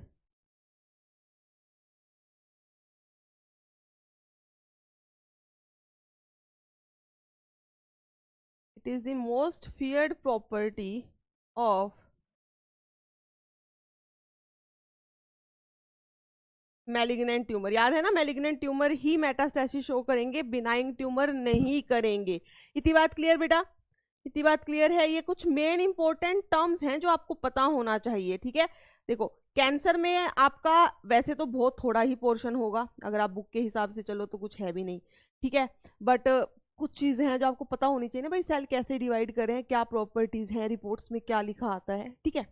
चलो, अब हम बात करते हैं, एक जब हम नॉर्मल बात करते हैं कि जो सेल है जब वो डिवाइड करता है, ठीक है, सेल की जो डिवीजन है मैंने आपको बताया था, इट इज हाईली कंट्रोल्ड, है ना, कंट्रोल्ड है, रेगुलेटेड है। अब वो कैसे है? मान लो कि ये एक सेल था, दिस इज द सेल, इस सेल को डिवाइड करना है, सेल को डिवाइड करना है, तो सेल के पास आते हैं कुछ मॉलिक्यूल्स, सेल सिग्नलिंग मॉलिक्यूल्स आएंगे, वो इस सेल को कहेंगे भाई बॉडी को जरूरत है नए सेल्स की, तुम डिवाइड करो, बॉडी को नए सेल्स की जरूरत है, तुम डिवाइड करो। तो कुछ सेल सिग्नलिंग मॉलिक्यूल्स या फैक्टर्स जो हैं वो आते हैं इस सेल के पास, ठीक है। अब ये सेल क्या करता है बेटा? ये सेल जो है it increases in size, cell क्या करता है, अपने साइज को हल्का सा इंक्रीज कर देता है, सेल का साइज इंक्रीज हो गया, क्या लिखोगे? सेल साइज इंक्रीज्ड, ठीक है। जो न्यूक्लियो साइटोप्लाज्मिक रेशियो चेंजेस। अब आपने सेल डिवीजन पढ़ी हुई है, सेल साइकिल सब पढ़ा हुआ है ना, सेल कैसे डिवाइड करता है, माइटोसिस, ठीक है। तो जैसे ही सेल ने डिवाइड करना होता है, पहले वो अपना सेल का जो साइज है वो इंक्रीज करता है, मींस उसकी जो न्यूक्लियस और साइटोप्लाज्म की रेशियो है वो चेंज हो जाती है। जैसे ही चेंज होती है तो सेल क्या कर देता है बेटा? डिवाइड कर देता है। सेल क्या कर देता है? डिवाइड कर देता है, and it forms the two cells. तो ये क्या हो गई है यहाँ पर? सेल डिवीजन हो गई। ये एक नॉर्मल सेल डिवीजन है। अब ये जो नॉर्मल सेल डिवीजन है it is controlled by two factors, ठीक है। नॉर्मल सेल डिवीजन जो है बेटा, इसको कंट्रोल करने के लिए दो फैक्टर्स या यूं कह लो दो जीन्स प्रेजेंट हैं, ठीक है। अब उनके नाम क्या है? एक होता है आपका ट्यूमर सप्रेसर जीन, यहां लिख देते हैं हम, वन इज द, हमारी बॉडी में प्रेजेंट होते हैं बेटा ट्यूमर सप्रेसर जीन, ठीक है। एक होते हैं आपके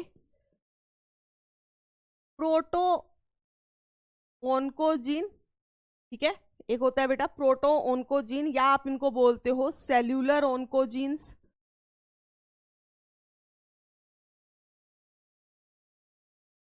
जिनको बुक में लिखा हुआ है सी ओंक, ठीक है। प्रोटो ओन्कोजीन, सेल्यूलर ओन्कोजीन या सी ओंक। अब इनका काम क्या होता है? ये जो प्रोटो ओन्कोजीन्स हैं ये बेसिकली सेल को कहते हैं कि तुम डिवाइड करो, बट एक लिमिट के अंदर डिवाइड करो। सो ये प्रोटो ओन्कोजीन जो हैं ये क्या सिक्रीट करते हैं? They release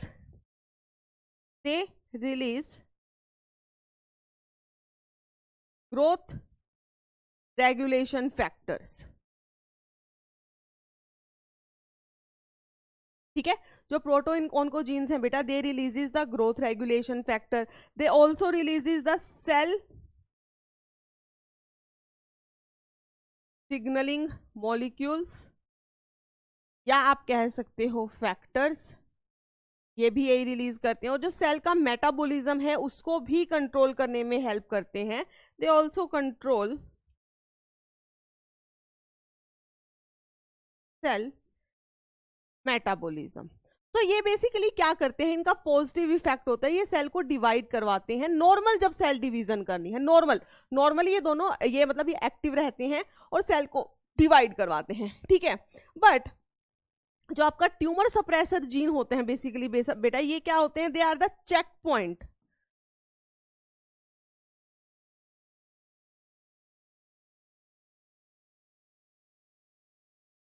check point of the cell cycle. अब इसका मतलब क्या होता है चेक पॉइंट? देखो आपने सेल साइकिल पढ़ी है, पूरी पढ़ी है आपने, बॉटनी के अंदर पढ़ते हो आप सेल साइकिल, ठीक है। उसमें आप क्या पढ़ते हो? G0 phase, G1 phase, S phase, M phase, सब पढ़ते हो, ठीक है। अब हर एक फेज के पास जो है, हर एक फेज के लिए कुछ जीन्स हैं, उनको एक प्रॉपर फंक्शन असाइन किया हुआ है। क्या कि मान लो एक जीन होता है बेटा P53, एक जीन का नाम है P53, आपको पता होगा, it is the G1 check point.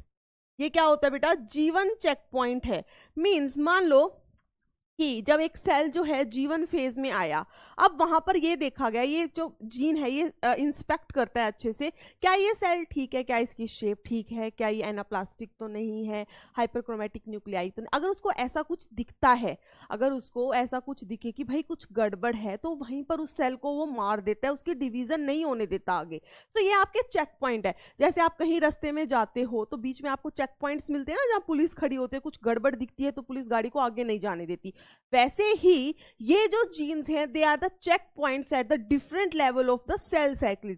Cell cycle के डिफरेंट लेवल पर they act as the check point. अगर कुछ गड़बड़ दिखती है तो वो उन सेल्स को वहीं फिनिश, काम तमाम, तो कैंसर नहीं होगा। बट मान लो कि अब ये इन प्रोटॉन को जीन में जो एक नॉर्मल रेगुलेशन करवा रहा था, और ट्यूमर सप्रेसर जीन जो सेल डिवीजन नहीं होने देता, अगर जो सेल डिवीजन नहीं होने देता, अगर सेल्स में कुछ गड़बड़ है, ठीक है, मान लो कि इनके अंदर हो गई है कुछ, इन प्रोटॉन को जीन और ट्यूमर सप्रेसर जीन में ही कुछ गड़बड़ हो गई, इनके अंदर ही म्यूटेशन हो गई, तो ये अपना काम नहीं कर पाएंगे। अब ये अपना काम नहीं कर पाएंगे तो हमारी बॉडी के अंदर कैंसर होने के चांसेस बहुत ज्यादा इंक्रीज हो जाएंगे, यूं कह लो कैंसर हो ही जाएगी। तो आप क्या कह सकते हो बेटा कि अगर इन दोनों के अंदर हो जाती है mutation, then it leads to cancer. अगर इन दोनों सेल्स के जीन्स के अंदर में, सॉरी प्रोटॉन को जीन्स या फिर ट्यूमर सप्रेसर जीन, इनके अंदर अगर म्यूटेशन हो जाती है, सो क्या हो जाता है बेटा? कैंसर हो जाता है। आई होप इतनी बात क्लियर है, ठीक है, क्लियर है। फटाफट से इसको देखो, इतने मैम पानी पी लेती है।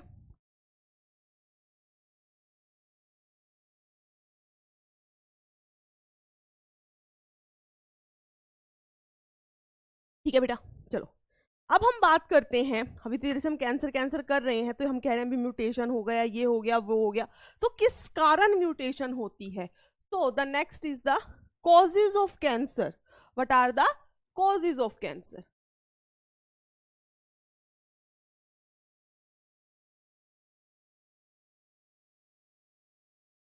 कॉजेज ऑफ कैंसर, तो कॉजेज ऑफ कैंसर में बहुत सारे कॉजेज हो सकते हैं बेटा। सबसे पहले हम बात करते हैं फिजिकल कॉजेज। देखो कॉजेज बहुत सारे हो सकते हैं, फिजिकल हो सकता है, केमिकल हो सकता है, बायोलॉजिकल हो सकता है, रेडिएशन हो सकती हैं, बहुत सारे, ठीक है। तो फिजिकल कॉजेज में आपको एक चीज याद रखनी है, कांगड़ी, कांगड़ी होती है ना, हाँ। देखो बेटा कांगड़ी क्या होती है, यूं कांगड़ी तो क्या लिखोगे, सीधा लिखो यूज ऑफ कांगड़ी।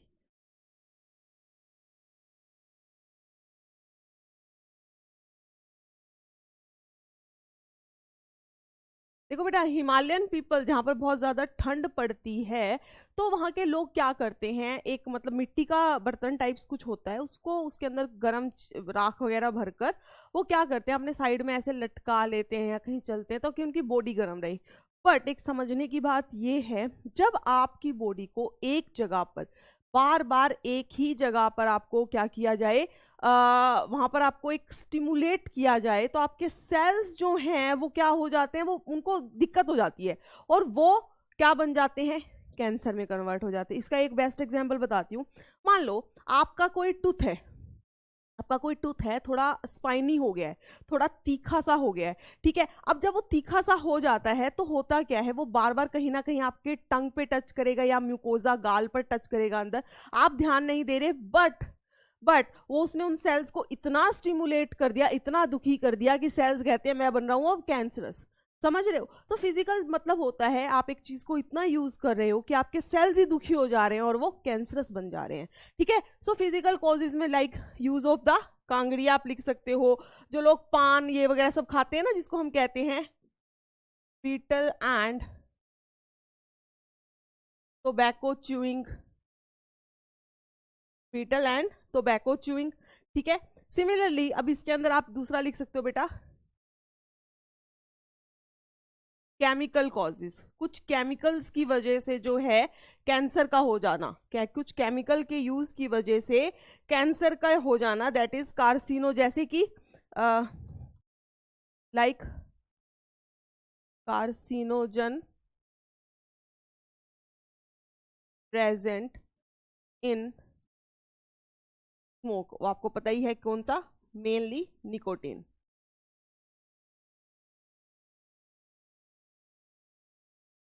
ठीक है? ऊपर वाले में बेटा एक चीज और लिख सकते हो, एक्सेसिव एक्सपोजर टू सन, तो ये हो गए केमिकल कॉजेस। फिर हम लिख देते हैं यहाँ पे फिजिकल हो गए, केमिकल हो गए, रेडिएशन लिख दो, रेडिएशन की वजह से भी होता है रेडिएशंस। ये जो रेडिएशंस हैं ये दो टाइप की हो सकती हैं, they can be the ionising radiation या हो सकती हैं नॉन आयोनाइजिंग, आयोनाइजिंग हो सकती हैं, नॉन आयोनाइजिंग हो सकती है। आयोनाइजिंग में हो जाएंगी बेटा आपकी एक्सरेज, गामा रेज, ठीक है? और जो नॉन आयोनाइजिंग होती है उसके अंदर हो जाती है आपकी यूवी रेज। ये सब रेज जो है अल्टीमेटली क्या करती हैं, डीएनए को अफेक्ट करती हैं और कैंसर कॉज करती हैं। सो रेडिएशंस में हो गई आपकी ionizing radiations and the non ionizing radiation, ionizing and the non ionizing. फिर लिखो आप इसके अंदर कुछ बायोलॉजिकल एजेंट्स भी होते हैं, बायोलॉजिकल एजेंट्स होते हैं लाइक कैंसर कॉजिंग वायरसेस होती हैं, इसमें आप लिख देते बेटा कैंसर कॉजिंग वायरसेस, जिनको आप कहते हो ओंकोवायरसेस। इनके पास क्या होता है, दे हैव वायरल ओनकोजीन, वायरल ओनकोजीन। और वायरस आपको पता है अपना जीन जो है हमारी बॉडी में इंसर्ट कर देती है, हमारे डीएनए में इंसर्ट करती है और फिर डिवाइड करना शुरू करती है। अब इन वायरसेस के पास क्योंकि ओनकोजीन है, so they can cause the cancer.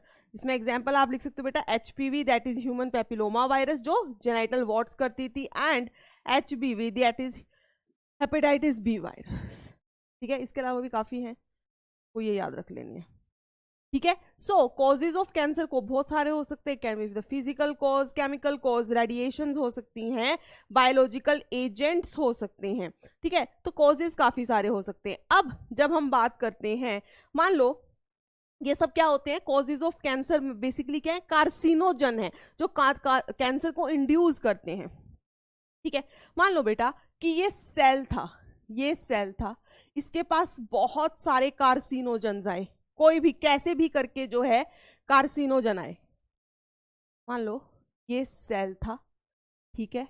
इस सेल के ऊपर एक कार्सिनोजन आया, वो कार्सिनोजन कोई भी हो सकता है, फिजिकल, केमिकल, बायोलॉजिकल, कुछ भी हो सकता है, ठीक है? एक कार्सिनोजन आया, अब वो कार्सिनोजन ये क्या था, आपका एक नॉर्मल सेल था, ये बेचारा एक नॉर्मल सेल था, आराम से बैठा था, बट तुमने इसको कार्सिनोजन दे दिया। जैसे ही तुम कार्सिनोजन दोगे तो इसकी हो जाती है ओनकोजेनिक ट्रांसफॉर्मेशन, इनकी होती है ओनकोजेनिक ट्रांसफॉर्मेशन। इसका मतलब क्या हुआ, इसका मतलब हुआ ये सेल्स जो हैं ये डिवाइड करना शुरू कर देंगे। ये सेल था, इसने डिवाइड करना शुरू कर दिया और ऐसे इसने हीप बना दिया एक, ठीक है? क्या बना दिया बेटा, एक हीप बना दिया, और इसके अराउंड अभी प्रेजेंट है एक कैप्सूल, इट इज कैप्सुलेटेड है, means it is a बिनाइंग tumour. ठीक है, ये क्या है बेटा, कैप्सुलेटेड है, या आप इसको क्या कह सकते हो कि इट इज अ बिनाइंग ट्यूमर, और मैंने आपको बताया था न्यूरोप्लाज्म भी कह सकते हो, इट इज अ बिनाइंग ट्यूमर। ठीक है, तो अभी क्या है, इट इज बिनाइंग। अभी ये इसने जो है ये अपनी उसी जगह पर बैठा हुआ है, ये अपनी उसी जगह पर बैठा हुआ है, बस अपना डिवाइड किया जा रहा है। डिवाइड तो कर रहा है बट इसने अपने आसपास के सेल्स तो मार दिए, लेकिन इसको अभी और भी न्यूट्रिशन चाहिए, तो ये क्या करेगा, एंजियोजेनेसिस करेगा। ठीक है, तो आप क्या लिख सकते हो, these cells will release some factors which causes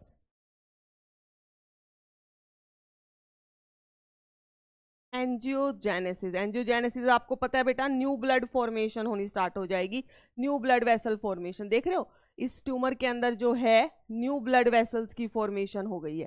ठीक है, ये क्या आ गई हैं, these are the new blood vessels. ठीक है, तो क्या हुआ बेटा, ये ट्यूमर था, ये डिवाइड करता है। अभी ये कैप्सुलेटेड है, मतलब ये बिनाइंग है, जो लोकलाइज्ड है।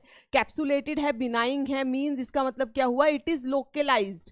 अभी ये इधर उधर नहीं भाग रहा है, इट इज लोकलाइज्ड। क्या है बेटा, ये लोकलाइज्ड है, बट ऑफ कोर्स इसको न्यूट्रिशन चाहिए, तो ये साथ वाले पहले सेल से लेगा, उनको स्टार्व हो जाएंगे, वो भी मर जाएंगे, तो ये अपनी नई ब्लड वेसल बनाना शुरू कर देता है। ये एक पेक्यूलियर सी प्रॉपर्टी होती है आपके इनकी सेल्स की, कैंसर सेल्स की, दैट दे शो एंजियोजेनेसिस। क्या शो करते हैं बेटा, दे शो एंजियोजेनेसिस। ठीक है, अभी तो ये कैप्सुलेटेड था, मान लो कि ये जो कैप्सूल था इन सेल्स के अराउंड ये टूट गया,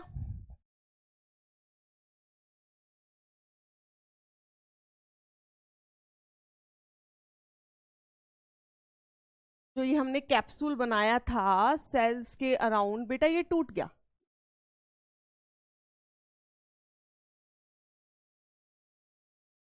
क्या लिखोगे, कैप्सूल ब्रेक्स। कैप्सूल तो भाई टूट गया, अब क्या होगा, अब ये जो सेल्स हैं, ये जो स्लफ्ड ऑफ, ये क्या हुआ, इसको आप फिर से यहाँ पे लिख दो बेटा, स्लफिंग। ये क्या हुई है, स्लफिंग, ताकि आपको याद रहे what is this, sloughing of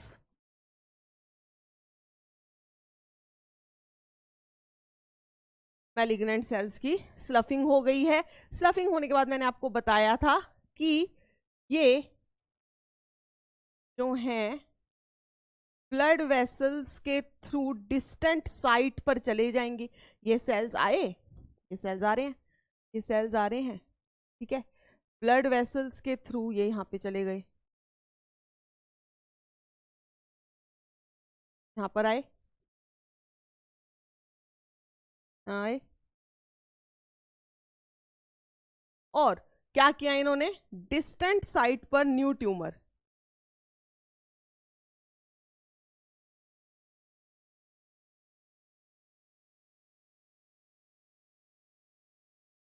अब ये जो जा रहे हैं, ये जो सेल्स जा रहे हैं, इस प्रोसेस को हम क्या बोलेंगे बेटा, मेटास्टेसिस हो रही है।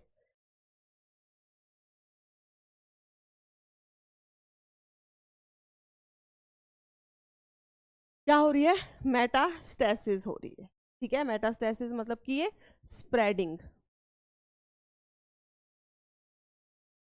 This is the blood vessel.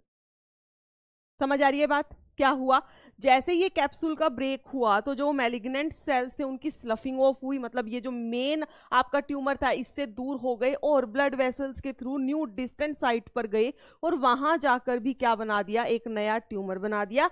इसे हम कहते हैं, इसे हम क्या कहेंगे बेटा, इसे हम कहते हैं मेटास्टेसिस। ठीक है, आई होप क्लियर है। बिनाइंग का मतलब क्या होगा, अभी उनके अराउंड कैप्सूल है, वो दूर दूर नहीं जा रहे हैं। मैलिग्नेंट का मतलब क्या होगा, अब ये कैप्सूल हट गया है, अब ये दूर दूर जा रहे हैं। ठीक है, तो आप इसको क्या बोलोगे,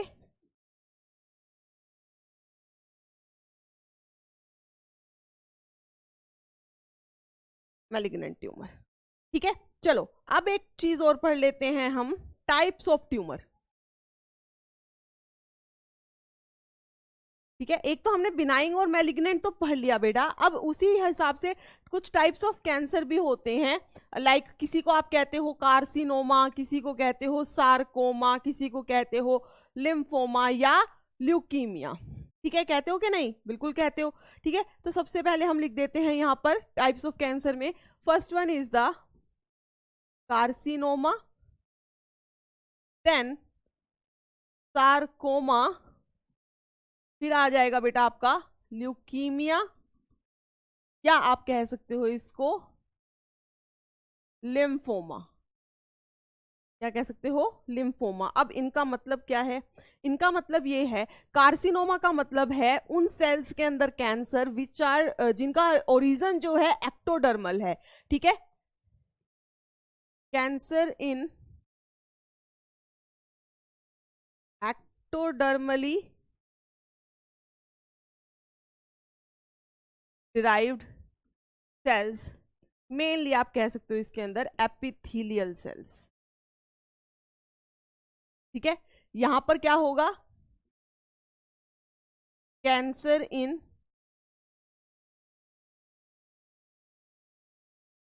मीजोडर्मली डिराइव्ड सेल्स, यहां पर आपका होगा मसल का कोई कैंसर हो, बोन कैंसर हो, वो सब जो हैं इसके अंदर आ जाएंगे सार्कोमा के अंदर। फिर ल्यूकीमिया जो है, इसको आप पॉपुलरली क्या कहते हो बेटा? इसको आप कहते हो ब्लड कैंसर। अब फिर याद रखना है, increase in number of WBC, lymphocytes जो हैं, न्यूट्रोफिल्स, चाहे आपकी ग्रैन्युलेटेड हो या नॉन ग्रैन्युलेटेड हो। ग्रैन्युलेटेड आप पढ़ते हो ना, WBC दो टाइप की होती है बेटा, ग्रैन्युलेटेड जिसके अंदर आपको ग्रैन्यूल्स दिखाई देते हैं। ठीक है, जैसे कि बेजोफिल है, इयोसिनोफिल है, न्यूट्रोफिल है। दूसरी होती है ए ग्रैन्युलेटेड, लाइक मोनोसाइट्स हैं, लिम्फोसाइट्स है, तो उनमें किसी में भी कैंसर हो जाएगा तो उसे हम कहते हैं ल्यूकीमिया। अब ब्लड सेल्स तो बहुत सारे हैं, बट आरबीसी और प्लेटलेट में कैंसर नहीं होता बिकॉज दे आर इन्यूक्लिएटेड, उनके पास न्यूक्लियस नहीं है। तो कैंसर सिर्फ किस में होता है? WBCs में, तो आप इसको ल्यूकीमिया कहेंगे या लिम्फोमा कहेंगे। पॉपुलरली नॉर्मली क्या बोल देते हैं इसको? हम ब्लड कैंसर बोल देते हैं। क्या बोल देते हैं बेटा? Blood cancer. तो बस आपको इनकी डेफिनेशन जो है पता होना चाहिए। Increase in number of WBC में आप क्या लिख सकते हो? एबनॉर्मल। जब भी कैंसर की बात होगी तो आप बोलेंगे abnormal increase in number of the cells. Clear है बेटा? ठीक है, इतनी बात हो गई। अब हम बात कर लेते हैं यहां पर हम कैंसर को डिटेक्ट कैसे करते हैं, कैंसर डिटेक्शन एंड डायग्नोसिस। तो नेक्स्ट इज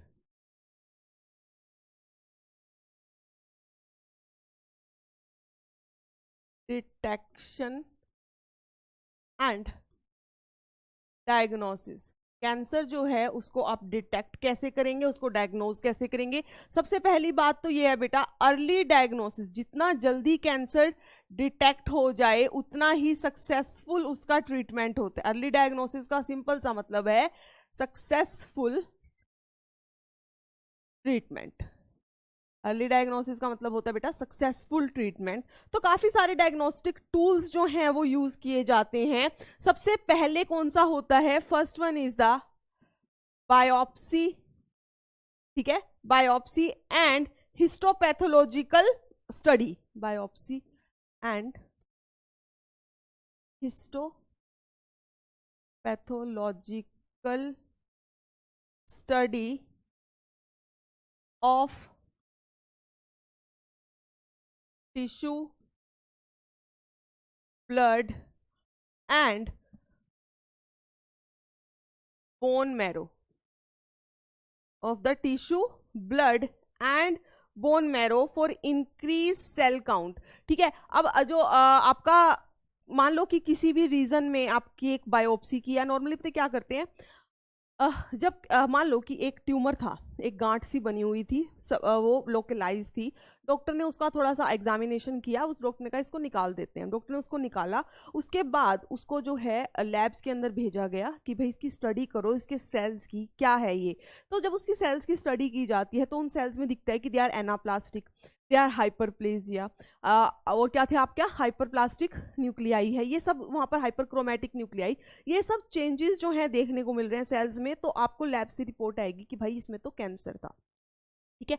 नॉर्मली अगर एक ट्यूमर है, जब तक डॉक्टर को लगे कि अभी ये कहीं पर फैला नहीं है, तो उसी टाइम पूरा वो निकाल कर ही उसकी बायोप्सी की जाती है बेटा। ऐसा नहीं होगा कि छोटा सा पार्ट है उसका हल्का सा ऐसे निकाला और उससे क्या होगा, आप उसका कैप्सूल ब्रेक कर दो। कैप्सूल ब्रेक करोगे तो आप उसको खुद कह रहे हो जाओ मैलिग्नेंट हो जाओ, जाओ घूमो इधर फिर बॉडी में, तो ऐसे नहीं करते हैं। बट हाँ, अगर ब्लड और बोन मैरो है वो तो लोकलाइज्ड है, उनको तो आपने क्या करना है, इंजेक्शन से लेना और जस्ट उनका स्टडी करनी है। So first is the biopsy and histopathological study. Biopsy में क्या करते हो, एक आप टिश्यू लेते हो, उसका थिन पीस करते हो, उसके बाद उसको स्टेन करते हो और माइक्रोस्कोप के नीचे उसको देख लेते हो। बस सिंपल सी बात ये होती है, ठीक है। So first one is the biopsy and histopathological study.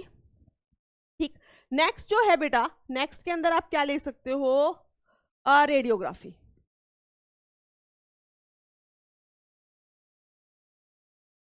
Radiography, radiography का मतलब क्या होता है, एक्सरे। रेडियोग्राफी कर सकते हो आप, मींस यूज ऑफ एक्सरे करेंगे। ठीक, सेकंड थर्ड नंबर पे आप क्या कर सकते हो, सीटी, दैट इज कंप्यूटेड टोमोग्राफी।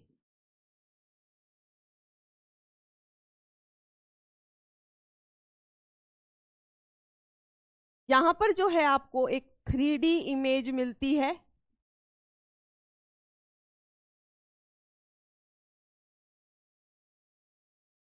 और यहां पर यूज किसका होता है, यूज ऑफ एक्सरेज। यहां पर यूज किसका होता है बेटा, यूज होता है एक्सरेज का। फोर्थ नंबर पे आप लिख सकते हो MRI, दैट इज मैग्नेटिक। ठीक है, थर्ड नंबर पे आप क्या लिख सकते हो बेटा, मैग्नेटिक रेजोनेंस इमेजिंग, इमेजिंग।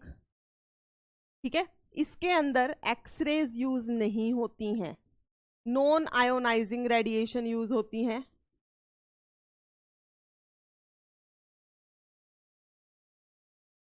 यहां पर भी आपको 3D इमेज मिलती है एक टिश्यू की। ठीक है, सो MRI जो है that is magnetic resonance imaging, यहाँ पर नॉन आयोनाइजिंग रेडिएशंस जो हैं वो यूज की जाती हैं। अब क्योंकि नॉन आयोनाइजिंग रेडिएशन है तो इस टेक्निक को बोला जाता है it is the safest technique. ये कैसी टेक्निक है बेटा, it is the safest technique. जितनी भी आप ये CT स्कैन करो, रेडियोग्राफी करो, उसके अंदर जो MRI होती है it is the safest technique. ठीक है, फिर एक टेक्निक होती है antibodies against cancer specific antigens.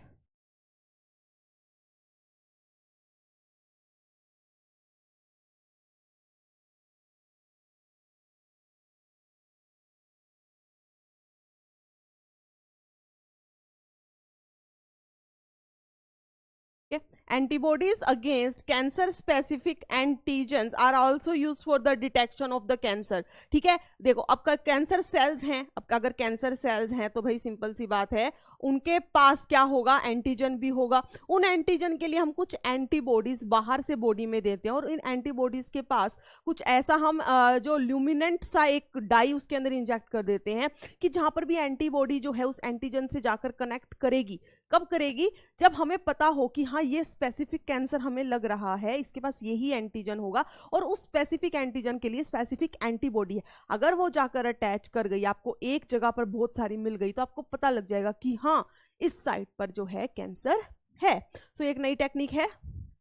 आजकल हम मोलिकुलर बायोलॉजी भी यूज कर रहे हैं। ठीक है, मोलिकुलर बायोलॉजी भी यूज कर रहे हैं ताकि कई बार क्या होता है, देखो कैंसर का देखा गया है कि इसमें जेनेटिक प्रीडिस्पोजिशन होती है। मतलब कि मान लो कि आपके घर के अंदर परिवार में कैंसर है जो चलता आ रहा है, आपके कभी किसी परदादा को कैंसर था, फिर हो सकता है भाई बाद में दादा को भी हुआ, चाचा को भी हुआ, ऐसे ऐसे। तो this is called as the genetic predisposition. ठीक है, तो उसके अंदर क्या करते हैं कि उस इंडिविजुअल को वो कहता है भाई ऐसे ऐसे था, मेरे घर में बहुत लोगों को कैंसर था, कहीं मुझे तो नहीं है।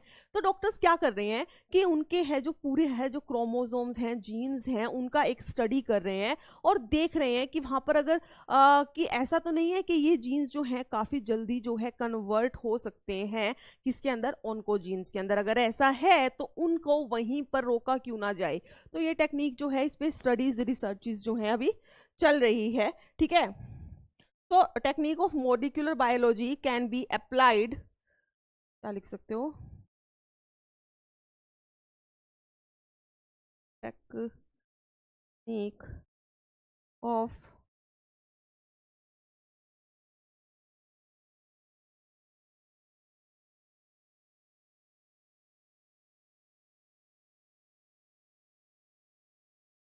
So, technique of molecular biology can also be applied to detect the genes in individuals, to detect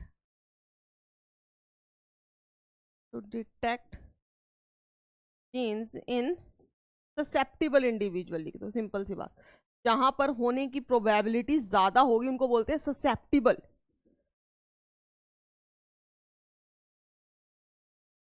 ठीक है।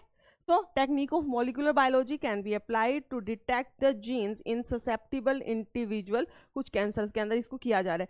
So, ये था बेटा आपका cancer detection. Next and the last जो इसमें बचता है, बस आपको उसमें नाम याद रखने हैं, दैट इज कैंसर ट्रीटमेंट।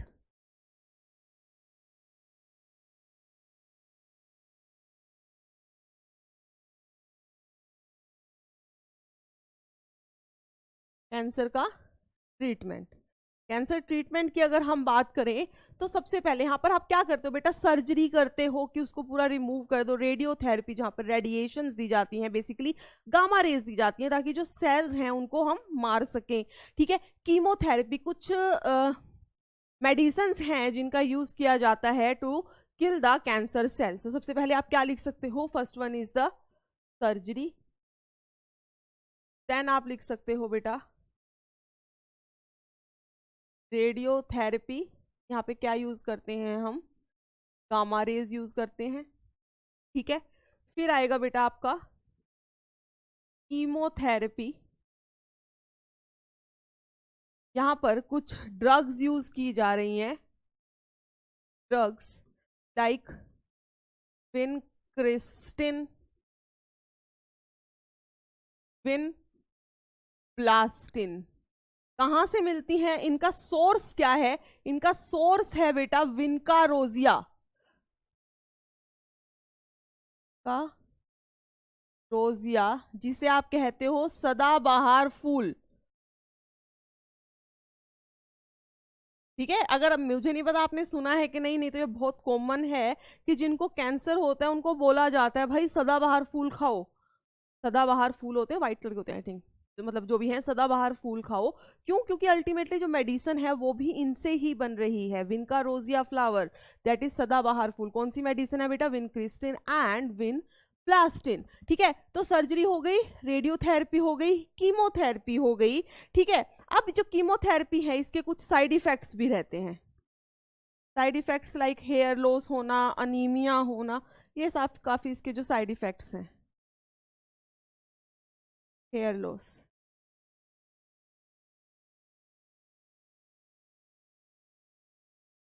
कई बार क्या होता है कुछ पेशेंट्स के अंदर इनका कॉम्बिनेशन, सर्जरी, रेडियोथेरेपी, कीमोथेरेपी तीनों ही यूज की जाती हैं। So most cancers are treated bye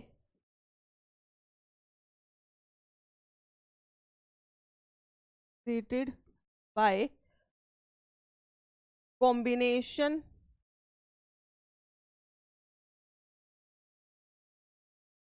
of above three techniques, combination of above three techniques, ठीक है। अब इसके अंदर लास्ट एक हम यूज कर रहे हैं आजकल biological modifiers, that is the alpha interferons, biological modifier that is alpha interferon. इस टेक्निक्स को हम कह देते हैं इम्यूनोथेरेपी। इम्यूनोथेरेपी का मतलब बेटा अब सिंपल सी बात है भाई, ये कह रहे हैं कि हमारी बॉडी, हमारा जो इम्यून सिस्टम है उसके पास खुद के पास पावर है इन कैंसर सेल्स को मारने की, तो हमें क्या करना है, बस उन्हें थोड़ा मॉडिफाई करना है, उन्हें कहना है कि बेटा मारो, जैसे कि अल्फा इंटरफिरोन्स हैं, ठीक है, ये सब, ठीक है। सो इम्यूनोथेरेपीज में आप क्या करते हो, बायोलॉजिकल मॉडिफायर्स जो हैं बेसिकली वो देते हैं, बायोलॉजिकल रिस्पॉन्स मॉडिफायर्स, जिसमें आप इंक्लूड करते हो क्या, अल्फा इंटरफिरोन, इसमें आप इंक्लूड करते हो बेटा अल्फा इंटरफेरोन। सो इम्यूनोथेरेपी में आप क्या करते हो, बायोलॉजिकल रिस्पॉन्स मॉडिफायर देते हो, दैट इज अल्फा इंटरफेरोन। ये बायोलॉजिकल रिस्पॉन्स मॉडिफायर क्या करते हैं, आपके ही इम्यून सिस्टम को एक्टिवेट करते हैं ताकि ये कैंसर सेल को मार सके, ठीक है। तो ये क्या करते हैं बेटा, दे एक्टिवेट, क्या करते हैं, ये हमारे ही इम्यून सिस्टम को एक्टिवेट करते हैं, एक्टिवेट आवर इम्यून सिस्टम। क्या करते हैं, they activate our immune system and help in destroying tumour, ठीक है। तो हमने ट्रीटमेंट में क्या पढ़ा कि आप सर्जरी कर सकते हैं, रेडियोथेरेपी कर सकते हैं जहां आप गामा रेज यूज करेंगे, फिर आप कर सकते हैं कीमोथेरेपी, और लास्ट में जो एक नई टेक्निक आई है बेटा दैट इज इम्यूनोथेरेपी। इसमें बायोलॉजिकल रिस्पॉन्स मॉडिफायर दिए जा रहे हैं, लाइक अल्फा इंटरफेरोन, बहुत इंपॉर्टेंट है, याद रखना है। ये आपके ही इम्यून सिस्टम को एक्टिवेट करता है, बाहर से कुछ देने की जरूरत नहीं है, आपके इम्यून सिस्टम को एक्टिवेट करेगा और हमारा ही इम्यून सिस्टम जो है आगे ये जो सेल्स हैं, कैंसरस सेल्स हैं, इनको मार देगा। तो ये था बेटा सब कुछ आपका अबाउट द कैंसर, ठीक है। आई होप सबको समझ आ गया होगा, ठीक है। इससे रिलेटेड जो है आपको डीपीपी भी मिल जाएगी, तो आप कर लीजिएगा, प्रैक्टिस सेशन पूरा कर लेंगे हम, ठीक है। और जितना हो सके बेटा इसको अच्छे से पढ़ लेना, एक बार पढ़ने की थोड़ा सा दिमाग में डालने की जरूरत है बस, कि क्या क्या हो रहा है, ठीक है, क्या हो रहा है, बस इतना ही समझने की जरूरत है। कैंसर तो आई थिंक सबको आता ही है, आ ही गया होगा, ठीक है। चलो नेक्स्ट लेक्चर में जो है आपका रहेगा that will be on AIDS. तब तक के लिए आप अच्छे से पढ़ते रहिए एंड थैंक यू, बाय।